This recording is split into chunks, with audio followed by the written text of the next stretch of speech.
I really want to beg us from where I start. Let's stay focused. Let's not lose sight of our goal. I mean, you guys, we really promise Kenyans big things. The expectations out there are very high.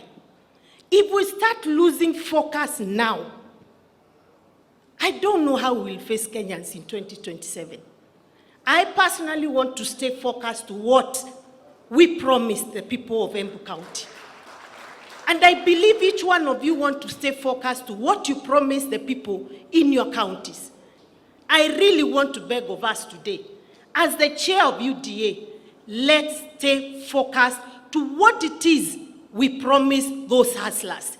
Because if we don't deliver, those hustlers will send us out of power, and they will send us with vengeance.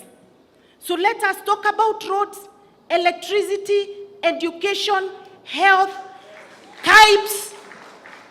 Let's tone down on the politics. It is not healthy. It is not healthy. It is the wrong time. And I want to say this on a light note. 2032 is very far.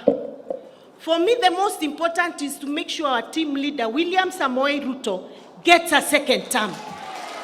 That, for me, is the most important.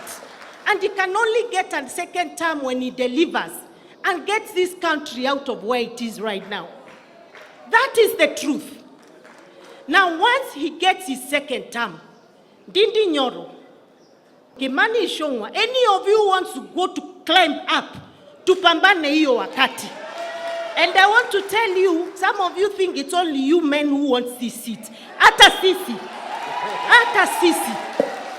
So musitulete story mingi. Like us, we have no ambitions. Even the women have ambitions. So give us a break and let us deliver to Kenyans.